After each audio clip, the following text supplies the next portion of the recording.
Last आपका geography का chapter है एग्रीकल्चर। एग्रीकल्चर होता क्या है? तो एग्रीकल्चर मतलब है एग्रीकल्चर इज द साइंस और art of cultivating the soil, growing and harvesting the crops and raising life stocks. मतलब एग्रीकल्चर एक ऐसा साइंस है, आर्ट है कल्टिवेटिंग द सॉइल, फसल उगाने का, मिट्टी को तैयार करने का, growing and harvesting the crops, फसल उगा के उसको तैयार करके उसकी कटाई करने का और अपनी जिंदगी को जीने का, ये एक एग्रीकल्चर का तरीका होता है, इसे एग्रीकल्चर कहते हैं। Agriculture is a primary activity. Agriculture जो है वो प्राइमरी एक्टिविटी, क्योंकि वो आपका जो रॉ मटेरियल से मतलब एक स्टार्टिंग आपका बिजनेस होता है या काम होता है जिससे आप अपनी जो जिंदगी है उसको बनाते हैं, तो इसी वजह से एग्रीकल्चर को प्राइमरी एक्टिविटी कहा जाता है।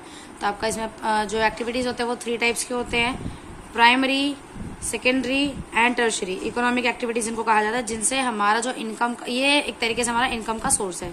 तो primary activities are these include all those connected with extraction and production of natural resource. जो नेचुरल रॉ मटेरियल्स होते हैं, नेचुरल रिसोर्सेज, उसी से अगर हम उनको बनाते हैं, प्रोडक्शन करते हैं उनका यूज करके, तो वो सारी एक्टिविटीज हमारी प्राइमरी एक्टिविटीज कहलाती हैं। इसमें आपका आ जाएगा एग्रीकल्चर यानी कि फार्मिंग, फिशिंग, लंबरिंग, ये सारे क्या है आपके प्राइमरी एक्टिविटीज है। इसके बाद हम आते हैं सेकेंडरी एक्टिविटीज पे। तो these are concern with processing of natural resources manually or by machines, manufacturing of steels. इसमें बोला गया है कि जो सेकेंडरी एक्टिविटीज होती है वो होती हैं जो नेचुरल रिसोर्स को मशीन के थ्रू प्रोसेस करा जाता है, न्यू फॉर्म में लाया जाता है, उसको बोलते हैं हम सेकेंडरी एक्टिविटीज। इसमें आ जाएगा manufacturing of steel, weaving of cloth, baking of bread are some examples of secondary activities. अब यहाँ पे आते हैं हम थर्ड पे, that is tertiary activity. Tertiary जो होता है they provide support to the primary and secondary. ये प्राइमरी और सेकेंडरी को सपोर्ट प्रोवाइड कराते हैं टर्शरी एक्टिविटीज। इसमें आ जाएंगे आपके trade, transport, banking, insurance, advertisement, ये सारे के सारे आपके टर्शरी एक्टिविटीज हैं जो सपोर्ट करते हैं आपके प्राइमरी एंड सेकेंडरी एक्टिविटीज को। जो आपकी प्राइमरी एक्टिविटीज होती है कुछ इस तरीके की होती हैं, agriculture, sericulture, pisciculture, viticulture and horticulture. तो अगर हम अलग अलग चीज़ों की फार्मिंग करते हैं, अलग अलग चीज़ों को एक साथ मतलब रेयर करते हैं, तो वो सारे आपके क्या हो जाएंगे, ये सारे आपके प्राइमरी एक्टिविटीज होंगे। यहाँ पे पहला वाला आपका क्या है, एग्रीकल्चर। एग्रीकल्चर में आपका आ जाएगा कल्टीवेशन ऑफ सॉइल, मतलब हमें सीधा सीधा क्रॉप का प्रोडक्शन करना है या फार्मिंग, इसे एग्रीकल्चर बोलते हैं। सेरिकल्चर में आपका आ जाएगा सिल्क वॉर्म का प्रोडक्शन। जब हम सिल्क वॉर्म को रेयर करते हैं बहुत बड़े लार्ज एरिया पे और उससे सिल्क का प्रोडक्शन करते हैं, तो वो सेरिकल्चर होता है। नेक्स्ट आपका है पीसी कल्चर। पीसी में आते हैं फिशेज। तो जो आपके फिशेज होती हैं वो सारी पीसी कल्चर में आती है। पीसी मछली पालन यानी कि फिशेज को पालना और उनसे अपना जो इकोनॉमी का सोर्स बनाना, वो पीसी कल्चर कहलाता है। देन आता है विटिकल्चर। विटिकल्चर में कल्टीवेशन ऑफ ग्रेप्स होता है। देन आता है हॉर्टिकल्चर। हॉर्टिकल्चर में आ जाएगा growing vegetables, flowers, fruits on commercial use, यानी कि बहुत बड़े अमाउंट पे बिजनेस के तौर में वेजिटेबल्स और फ्लावर्स या फ्रूट्स का उगाना, ये होता है आपका हॉर्टिकल्चर। अब थोड़ा फार्म के बारे में पढ़ लेते हैं। तो फार्म सिस्टम में favourable topography of soil and climate are vital for agriculture activity. Agriculture activity के लिए सॉइल का टाइप अच्छा होना जरूरी है और क्लाइमेट जो है मतलब एडेप्टेबल या कैपेबल होना जरूरी है फसल के, किसी भी क्रॉप के लिए। नेक्स्ट है the land on which the crops are grown. ऐसी लैंड जिसपे फसल उगाई जाती है उसको एरेबल लैंड कहा जाता है। इन द गिवन, यहाँ पे कुछ ऐसे मैप्स हैं, देखो आपका वर्ल्ड मैप। यहाँ पे जो इंडिया है, पूरा इंडिया हो गया आपका, यूरोप वाला एरिया हो गया, यहाँ पे आपका पीछे ये सारा एरिया जहाँ पे आपको दिख रहा है ब्राउन कलर का, सब आपका एरेबल लैंड है, मतलब यहाँ पे फसल उगाई जाती है, फार्मिंग करी जाती है। आगे है along with the arable land other important inputs are seed, fertiles, machinery and labour. सिर्फ लैंड होना जरूरी नहीं है, फसल के लिए क्या क्या चाहिए, सीड्स चाहिए, फर्टिलाइजर्स चाहिए, मशीनरी चाहिए और लेबर। लेबर मीन्स वर्कर्स चाहिए जो फसल को उगा सके, कटाई में हेल्प कर सके और उसको सेपरेट कर सके। फिर यहाँ पे आता है सम ऑफ द ऑपरेशंस इन्वॉल्व, क्या क्या काम है। तो जैसे कि आपने उसमें पढ़ा था, crop production and management science का चैप्टर है, सेम इसमें भी एक्टिविटीज है क्रॉप में, ploughing, sowing, irrigation, weeding, harvesting, ये सारी एक्टिविटीज नेसेसरी है क्रॉप उगाने के बाद की या क्रॉप उगाने से पहले से बाद तक की। The outputs from the system includes crop, wool, dairy, poultry products. Farm system में क्या क्या आता है आपका, क्रॉप्स आते हैं, वूल आता है, डेयरी आता है, एनिमल्स को पालना, और आपका पोल्ट्री प्रोडक्ट्स आता है।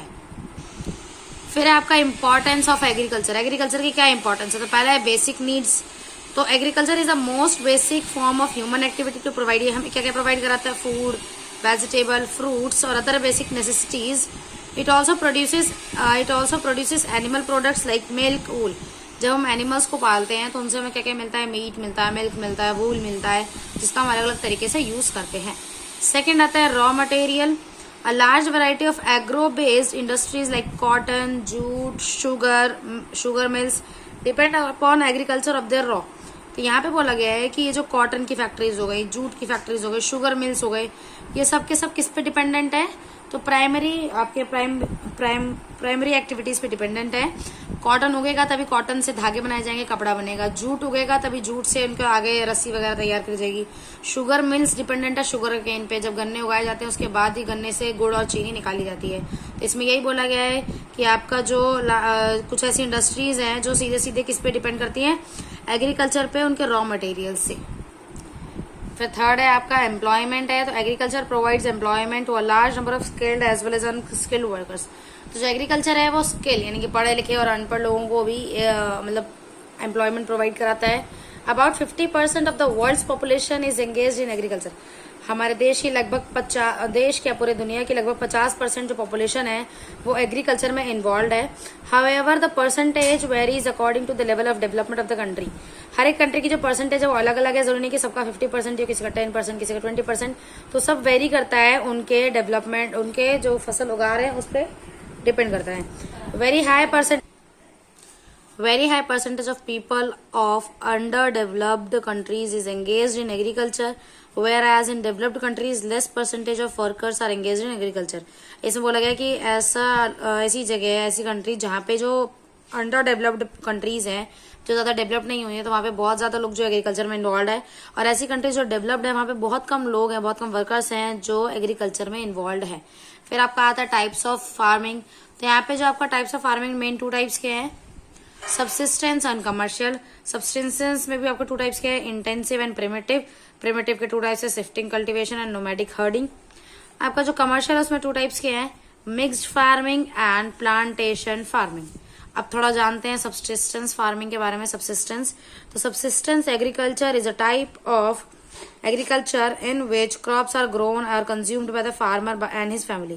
subsistence agriculture एक ऐसा फार्मिंग होता है जिसमें जो किसान है बस अपने और अपने परिवार के लिए फसल उगाता है ताकि जो उनका परिवार है वो उसमें उनका जीवन बिता सके। The main motive of the farmers is to satisfy the needs of his family. एक किसान के लिए उस फसल को उगाना का मेन मोटिव क्या है कि वो बस अपनी फैमिलीज की नीड को फुलफिल कर सके। A greater part of the land is use for growing crops. बहुत बड़ी जमीन है जो यूज करी जाती है क्रॉप्स उगाने के लिए। The farmer normally has no surplus space. उसमें ज्यादा स्पेस नहीं होता है। The farmer normally no has surplus space. Subsistence agriculture is generally, subsistence 2 types के होते हैं, जैसे कि पहले भी डिस्कस किया था, intensive subsistence and primitive subsistence.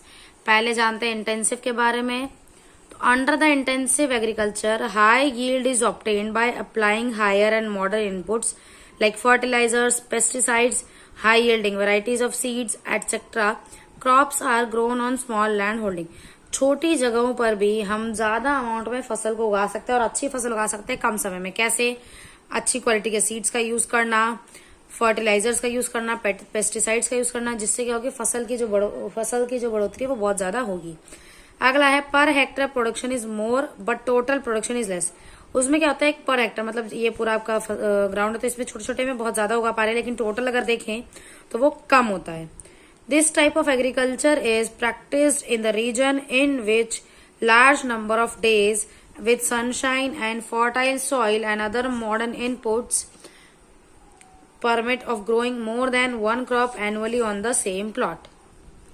तो इसका मतलब ये है कि ऐसे टाइप ऑफ एग्रीकल्चर जिसमें हम बहुत ज्यादा दिनों तक फसल उगाते हैं, लगभग मान लो 1 साल के लिए। तो जैसे आपका रबी क्रॉप, खरीफ क्रॉप है, साल में हम 2 बार फसल उगाते हैं अलग अलग तरीके की और एक ही जमीन पर उगाते हैं। तो ये इसमें बोला गया है कि जिससे क्या होती है सॉइल की फर्टिलिटी बढ़ती है और इन मॉडर्न इनपुट्स को इसमें हम लगाते हैं। This type of agriculture is carried on mostly in monsoon. ये ज्यादातर किस में होती है? तो मानसून लैंड्स में होती है एशिया के, including India, China, Japan, Bangladesh और मलेशिया। तो ये जो फसलें हैं मानसून लैंड्स की एशिया में उगाई जाती है, जिसमें क्या क्या आ जाएगा आपका? India, China, Japan, Bangladesh and Malaysia. Primitive subsistence agriculture include shifting cultivation and nomadic farming. इसमें दो आते हैं आपके प्रिमिटिव में, shifting cultivation and nomadic herding. तो शिफ्टिंग कल्टीवेशन के बारे में पहले जानते हैं। Under the shifting agriculture the small piece of forest is cleared by felling the trees, cutting the bushes and grasses, and the cleared land is then used for cultivation. The crops are grown for few years and then cultivators shift to the new site. इनको हिंदी में हम बोलते हैं झूम खेती, यानी कि ऐसे लोग जो एक जगह पे ज्यादा दिनों तक नहीं टिकते हैं, कुछ साल बस वो क्या करेंगे, आएंगे जंगलों की सफाई करेंगे। यही इस पैराग्राफ में बोला गया है कि वो क्या करते हैं, एक जगह आएंगे, जंगलों की सफाई करते हैं, वहां पे फसल उगाते हैं, 2-3 साल तक वहां पे रहते हैं, फिर वहां उस जगह को छोड़ के अगली जगह पे चले जाते हैं। और ये क्या करते हैं, जंगलों की सफाई करके, काट के नहीं, जंगलों को जला के करते हैं। उससे क्या होता है, जंगलों को जलाने से जो उनका ऐश यानी कि जो राख होती है वो मिट्टी पे पड़ती है, तो उसमें पोटेशियम ज्यादा होता है, जो प्लांट्स के लिए या क्रॉप्स के लिए मैक्रो न्यूट्रिएंट्स में आता है, जो ज्यादा चाहिए। तो पोटाश यानी कि पोटेशियम उसमें बहुत ज्यादा होता है, जिससे जो फसल है वो और ज्यादा जल्दी उगती है और अच्छी उगती है, जिस वजह से ये उनको जंगलों को जलाकर तब उस पर फसल उगाते हैं। तो इसी को हम शिफ्टिंग कल्टीवेशन यानी कि झूम खेती भी बोलते हैं। सेकेंड है, this type of agriculture is practised mostly by the people living in the tropical forest. ये ज्यादातर उन लोगों द्वारा करा जाता है जो ट्रॉपिकल फॉरेस्ट में रहते हैं। These are the areas of heavy rainfall and quick regeneration of vegetation. Shifting cultivation is known by different names in different area. Shifting cultivation जो है अलग अलग जगह पे अलग अलग नामों से जाना जाता है। जैसा कि एक नाम मैंने भी आपको बताया जिसको झूम खेती बोलते हैं या झूम कल्टीवेशन भी बोल सकते हैं। और ये लोग वो होते हैं जो ऐसे रीजन में रह रहे होते हैं जहाँ पे बारिश बहुत ज्यादा होती है। नेक्स्ट है, it is known as jhuming in India. जैसे कि अभी मैंने आपको बताया ही था, इंडिया में इसको किस नाम से जाना जाता है, झूमिंग या झूम कल्टीवेशन। हिंदी में इसको झूम खेती भी बोलते हैं। Shifting cultivation is normally discouraged because it leads to deforestation which has an adverse impact on the environment. जो झूम कल्टीवेशन है उसको धीरे धीरे डिस्करेज भी करा गया। डिस्करेज मतलब मना करा गया, करने से अच्छा नहीं माना गया, क्योंकि इसकी वजह से डिफॉरेस्टेशन बहुत बड़ा था, यानी कि जंगलों की लगातार कटाई हो रही थी, जो हमारे एनवायरनमेंट के लिए अच्छा नहीं है, जो हमारे एनवायरनमेंट में बहुत बुरा इम्पैक्ट डालता है। नेक्स्ट है आपका, shifting agriculture is practised in the thickly forest areas of Amazon basin, tropical Africa, parts of south east Asia and north east India. जो शिफ्टिंग एग्रीकल्चर है, कल्टीवेशन है, वो कहाँ पे मेनली प्रैक्टिस किया जाता था या करा जाता था, तो अमेजोन के जंगलों में, ट्रॉपिकल अफ्रीका में, एशिया के साउथ ईस्ट पास में और इंडिया के नॉर्थ ईस्ट पार्ट में। अब इसके बाद आता है नोमैडिक हर्डिंग। तो नोमैडिक हर्डिंग में हर्डिंग आता है आपका जानवरों को इकट्ठे पालना झुंड बनाकर। तो इसे बोला गया nomadic herding is practised in semi arid and arid region of Sahara, central Asia and some parts of India like Rajasthan, Jammu Kashmir. Nomadic herding कहाँ पे किया जाता है, तो सहारा रेगिस्तान में, जो हमारे विश्व का सबसे बड़ा रेगिस्तान है, सहारा रेगिस्तान, सहारा मरुस्थल, सहारा में ये प्रैक्टिस किया जाता है। सेंट्रल एशिया में, इंडिया के कुछ पार्ट जैसे कि राजस्थान और जम्मू कश्मीर में नोमैडिक हर्डिंग करी जाती है। In this type of farming herdsmen move from one place to another with their animals for fodder and water along defined routes. जो इसमें जो हर्डर्स होते हैं, जो लोग जानवरों को पालते हैं, वो अपने जानवरों के साथ एक जगह से दूसरी जगह जाते रहते हैं। किस तलाश में, तो उनके रहने के, खाने पीने की, फॉडर, और फॉडर होता है उनका जो घास होती है जो खाते हैं वो, और पानी, इनके तलाश में वो एक जगह से दूसरी जगह जाते रहते हैं। This type of movement arises in response to climate constraints and terrain. तो ये जो मूवमेंट है किस तरीके से अराइज हुआ, इन्होंने कैसे शुरू करा एक जगह से दूसरी जगह जाना। कभी कभी क्या होता है, कहीं का टेम्परेचर जो है ना कुछ ज्यादा बढ़ जाता है, क्लाइमेट चेंज होता रहता है, जो उन जानवरों के एडेप्टेबल नहीं है। इस वजह से जो हर्डर्स होते हैं वो अपने जानवरों को लेके एक जगह से दूसरी जगह चले जाते हैं। नेक्स्ट है आपका, sheep, camel, yak and goats are most commonly reared. हमारे इंडिया में भी इन्हीं जानवरों को सबसे ज्यादा पाला जाता है झुंड में। कौन कौन से हैं, sheep, camel, yak and goats. ये क्या करते हैं, तो they provide milk, meat, wool, hides and other products to the herders with their families। क्या क्या प्रोवाइड कराते हैं, मिल्क, मीट, वूल, हाइड्स होती है इनकी स्किन्स, और इनकी फैमिली को प्रोवाइड कराते हैं। इसके बाद जो आपका सेकेंड टाइप ऑफ हमने पढ़ा था एग्रीकल्चर, फर्स्ट क्या था आपका, फर्स्ट था सब्सिस्टेंस एग्रीकल्चर, सेकेंड है आपका कमर्शियल एग्रीकल्चर। तो कमर्शियल में भी आपके 2 टाइप्स पढ़े थे हमने, मिक्स्ड एंड प्लांटेशन फार्मिंग पढ़ी थी। तो commercial agriculture, under the commercial agriculture farmers grow crops to sell in the market, profit motive on the basis of commercial agriculture. Farmers grow both cash as well as food crops. This type of cultivation provide raw material to agro-based industries. जो commercial agriculture है ये mainly किस लिए अपने profit के लिए करा जाता है, पैसे के लिए करा जाता है और मार्केट में बेचा जाता है, उसी को हम कमर्शियल एग्रीकल्चर बोलते हैं। ये जो आपके मेन ये आपके नॉर्मल टू टाइप्स के extensive agriculture and intensive agriculture. फिर पढ़ेंगे हम लोग आपका mixed farming and plantation farming. तो पहले जानते हैं एक्सटेंसिव एग्रीकल्चर क्या होता है। तो this type of agriculture is practised in the mid latitude grasslands in the interior of continents. It is done on the large scale and most of the activities are carried out with the help of modern machineries. इसमें क्या होता है, तो इसमें फसल उगाई जाती है बहुत बड़े मिड लैटिट्यूड ग्रास लैंड्स, जो बहुत बड़ी घास की जमीनें होती है, बहुत बड़ी बड़ी जमीनें कॉन्टिनेंट्स की, उस पर उगाई जाती हैं। ये बहुत बड़े अमाउंट पे किया जाता है और इट इज मोस्ट, ये इनकी जो एक्टिविटीज होती है ज्यादातर मशीनरी से ही करी जाती हैं। इनमें लेबर जो है वो थोड़े कम लगते हैं। The agriculture farms are very large with an average extent of being। तो आपका इंटेंसिव एग्रीकल्चर मेनली कहाँ कहाँ पे होता है। इसमें एक चीज ध्यान रखने वाली बात क्या है, तो इसमें हम मॉडर्न टेक्नोलॉजी जैसे फर्टिलाइजर, पेस्टिसाइड्स और हाई यील्डिंग सीड्स का यूज करते हैं। इसमें क्या होता है कि पर हेक्टर जो आपका है वो ज्यादा हो सकता है प्रोडक्शन, लेकिन टोटल कम होता है।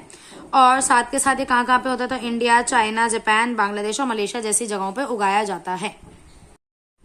फिर आते हैं हम प्लांटेशन एग्रीकल्चर में। तो plantation agriculture was introduced by Europeans to meet the demand of tea, coffee, cocoa, pineapple etcetera. Plantation agriculture जो मेनली स्टार्ट किया गया था वो किस वजह से, तो यूरोपियंस की जो डिमांड थी वो बहुत ज्यादा बढ़ रही थी, किसको लेकर, tea, coffee, cocoa and pineapple को लेकर। The main objective of the plantation of agriculture is to export products. इनका जो मेन ऑब्जेक्टिव, मेन काम क्या है, एक्सपोर्ट करना, मतलब अपनी जगह से दूसरे कंट्रीज में चीजों को भेजना। Tea plantation of Assam and Sri Lanka, rubber plantation of Malaysia and coffee plantation of Brazil are some examples of plantation culture. इसमें प्लांटेशन कहाँ पे होता है, तो टी प्लांटेशन कहाँ से, असम जो इंडिया का एक स्टेट है और श्रीलंका से किया जाता है। रबर का प्लांटेशन होता है मलेशिया में। कॉफी का प्लांटेशन जो मेनली वो ब्राजील में होता है। Plantation agriculture is a labour intensive work. जो प्लांटेशन है उसमें आपका लेबर का बहुत ज्यादा काम होता है। Many workers are required on each stage. हर एक जगह पे, हर एक स्टेप में बहुत से वर्कर्स की जरूरत पड़ती है। नेक्स्ट आपका आता है मिक्स्ड फार्मिंग। तो मिक्स्ड फार्मिंग में आपका हो जाएगा, it is the type of agriculture in which equal importance is given to the life stock. Equal importance दी जाती है हर एक को। In other words food and fodder crops are given equal importance, चाहे वो फूड हो या फॉडर क्रॉप्स हो। फॉडर मतलब जो मेनली कैटल्स के लिए उगाई जाती है, घास फूस, उनको भी सेम इंपॉर्टेंस दी जाती है। It is practised in USA. Mainly ये यूएसए में उगाया जाता है, वेस्टर्न यूरोप में उगाया जाता है और रशिया में उगाया जाता है। Mixed type of farming is also practised on small scale in some parts of India like north west Punjab. India के भी कुछ पार्ट्स में उगाया जाता है, जैसे कि पंजाब में उगाया जाता है। Under the mix farming farms में बी लार्ज और स्मॉल। इसमें जो फार्म्स होते हैं, मतलब जो जमीनें होती है, वो छोटी और बड़ी भी हो सकती हैं। The proportion of land is devoted to crops and for rearing varieties of according to the location of the farms, the soil fertility, market demand and prices of the crops and animals products। इनमें जो production है वो mainly किस पे depend कर सकता है, किस प्रोपोर्शंस पे, तो वहां पे सॉइल फर्टिलिटी कैसी है, लोकेशन कैसा है फार्म का, वहां पे मार्केट की क्या डिमांडेड है, क्रॉप्स का क्या प्राइस चल रहा है और एनिमल्स के क्या क्या प्रोडक्ट्स उगाने हैं। इस पे आपका मिक्स फार्मिंग डिपेंड करता है हमारे इंडिया में। अब थोड़ा सा मेन हम देख लेते हैं कि अगर डिफरेंस आ जाए कमर्शियल और सबसिस्टेंस एग्रीकल्चर में तो क्या आप लिख के आएंगे। तो कमर्शियल में लिखना वो अपने प्रॉफिट के लिए उगाया जाता है, ट्रेडिंग के लिए। सबसिस्टेंस में अपने कंजप्शन के लिए उगाया जाता है। कमर्शियल में दिस इज प्रैक्टिस, ये लार्ज एरियाज पे होते हैं, स्मॉल एरियाज पे होते हैं। कमर्शियल में आ जाएगा कैपिटल इंटेंसिव होता है, यानी कि इसमें मशीनरीज का ज्यादा यूज होता है। सबसिस्टेंस में लेबर का वर्क ज्यादा होता है। जो आपका कमर्शियल है उसमें क्या है, तो मॉडर्न टेक्नोलॉजीज का ज्यादा यूज होता है। और यहाँ पे जो सबसिस्टेंस एग्रीकल्चर है इसमें ओल्ड टेक्नोलॉजीज का ज्यादा यूज किया जाता है। तो ये आपको करना है। जो इसके आगे का टॉपिक है major crops of the world, की हमारे पूरी दुनिया में कौन कौन से क्रॉप्स उगाई जाती है, कहाँ कहाँ उगाई जाती है, ये हम जानेंगे नेक्स्ट वीडियो में।